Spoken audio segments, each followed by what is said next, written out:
আসসালামু আলাইকুম engineer next বিটিতে আপনাদের সবাইকে স্বাগতম। বাংলাদেশ গম ও ভুট্টা গবেষণা ইনস্টিটিউটের লিখিত পরীক্ষায় যারা পাশ করেছেন, আজকের এই আলোচনাটা কিন্তু আপনাদের জন্য খুবই জরুরি। আমরা আজকে জানাবো ভাইভার জন্য ফাইনাল প্রস্তুতিটা কিভাবে নেওয়া যায়। তো চলুন শুরু করা যাক। আর হ্যাঁ, শুরুতেই আমাদের চ্যানেলটি সাবস্ক্রাইব করে নিন। তো খুশির খবরটা হলো বাংলাদেশ গম ও ভুট্টা গবেষণা ইনস্টিটিউট অবশেষে তাদের লিখিত পরীক্ষার রেজাল্ট দিয়ে দিয়েছে। পরীক্ষাটা হয়েছিল গত ৩১ জানুয়ারি।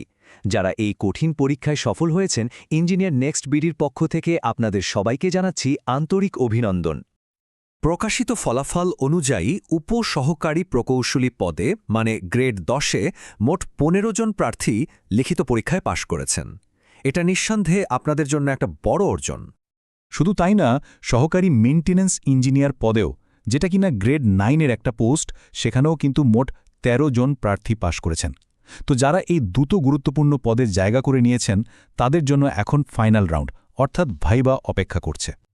আচ্ছা, ভাইভা বোর্ডে ভালো করার প্রথম শর্তই হল আপনি যে প্রতিষ্ঠানে যাচ্ছেন সেটা সম্পর্কে খুব ভালোভাবে জানা।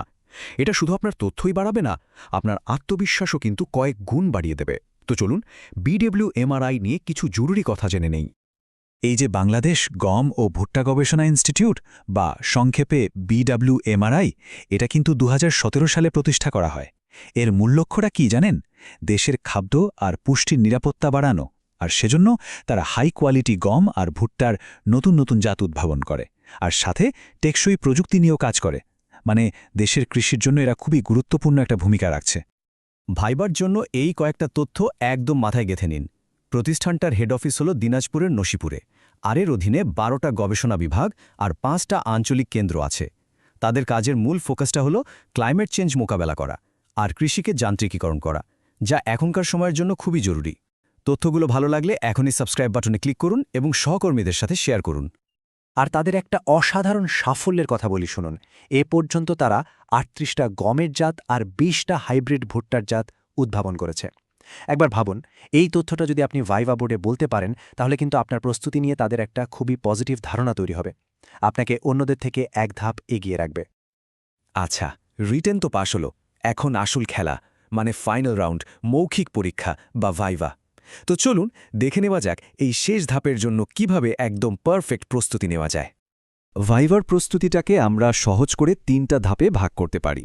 1 নম্বর হলো আপনি যে প্রতিষ্ঠানে ভাইভা দিচ্ছেন সেটার কাজ সম্পর্কে ক্লিয়ার একটা ধারণা রাখা।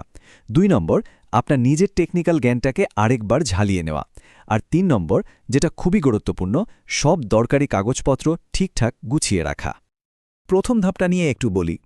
আচ্ছা, একটা গবেষণা প্রতিষ্ঠানে একজন ইঞ্জিনিয়ারের কাজটা আসলে কি হতে পারে? দেখুন, কাজটা হতে পারে তাদের হাইটেক ল্যাবের যন্ত্রপাতি মেনটেন করা, বিভিন্ন অবকাঠামোগত উন্নয়নের সুপারভিশন করা, অথবা কৃষি যান্ত্রিকীকরণের যে প্রজেক্টগুলো চলে সেগুলোতে কাজ করা। আপনি যদি কাজের ধরনটা জানেন, তাহলে ভাইভাতে উত্তর দেওয়াটা অনেক সহজ হয়ে যাবে। এবার আসি 2 নম্বর ধাপে, মানে টেকনিক্যাল নলেজ। আপনি সিভিল, ইলেকট্রিক্যাল বা মেকানিক্যাল যে বিষয়েরই স্টুডেন্ট হন না কেন, আপনার বেসিক কনসেপ্টগুলো কিন্তু একদম পরিষ্কার থাকতে হবে। তাই ওগুলো আরেকবার ঝালিয়ে নিন। আর সাথে যদি আধুনিক কৃষি যন্ত্রপাতি, যেমন ধরুন সিডার, রিপার বা থ্রেসার মেশিন, এগুলো নিয়ে একটু ধারণা রাখতে পারেন, তাহলে তো সোনাই সোহাগা। আর সবশেষে 3 নম্বর ধাপ, ডকুমেন্টেশন। এটা কিন্তু কোনোভাবেই হালকাভাবে নেওয়ার সুযোগ নেই। আপনার সব একাডেমিক সার্টিফিকেটের অরিজিনাল কপি আর ফটোকপি, অনলাইনে যে আবেদন করেছিলেন সেটার কপি, রিটেন পরীক্ষার অ্যাডমিট কার্ড আর সিটিজেনশিপ ও ক্যারেক্টার সার্টিফিকেট, এই সবগুলো জরুরি কাগজ একদম আগে থেকে একটা ফাইলে গুছিয়ে ফেলুন। শেষ মুহূর্তে যেন কোনো দৌড়াদৌড়ি করতে না হয়। তো প্রস্তুতির পাশাপাশি কিছু জরুরি তথ্যও কিন্তু আমাদের জেনে রাখতে হবে। চলুন দেখে নিই পরের আপডেটগুলো আপনারা কোথা থেকে পাবেন। যারা পাস করেছেন তাদের সবার মনেই এখন একটাই প্রশ্ন ঘুরপাক খাচ্ছে, তাই না? যে ভাইভার জন্য কবে ডাকা হবে, আর এটার সময়সূচি বা কোথায় পাব? এটার উত্তর খুবই সোজা। আপনাদেরকে নিয়মিতভাবে প্রতিষ্ঠানটার অফিসিয়াল ওয়েবসাইট মানে bwmri.gov.bd এটা ভিজিট করতে হবে। ঠিকানাটা মনে রাখবেন। এছাড়া আপনাদের মোবাইল ফোনেও কিন্তু SMS-এর মাধ্যমে তারিখ আর সময় জানিয়ে দেওয়া হতে পারে। তাই ওয়েবসাইট আর নিজের ফোনের মেসেজ দুটো দিকেই কড়া নজর রাখতে হবে। দেখুন, এই যে গ্রেড 10 আর গ্রেড 9-এর পদগুলো, এগুলো কিন্তু ডিপ্লোমা ইঞ্জিনিয়ারদের জন্য একটা বিশাল সুযোগ। এটা শুধু একটা চাকরি না, এটা একটা স্টেবল সরকারি ক্যারিয়ারের শক্ত একটা ভিত্তি। এখান থেকে কিন্তু আপনার প্রফেশনাল লাইফের একটা বড় জার্নি শুরু হতে পারে। ডিপ্লোমা ইঞ্জিনিয়ারদের অধিকার প্রতিষ্ঠা আর ক্যারিয়ার গড়ার এই পথে ইঞ্জিনিয়ার নেক্সট বিডি সবসময় আপনাদের পাশে আছে এবং থাকবে। যারা ভাইবার জন্য প্রস্তুতি নিচ্ছেন তাদের সবার জন্য অনেক অনেক শুভকামনা। আর হ্যাঁ, সব আপডেট পেতে আমাদের চ্যানেলটি সাবস্ক্রাইব করতে কিন্তু ভুলবেন না। আজকের মতো এখানেই শেষ করছি। ধন্যবাদ।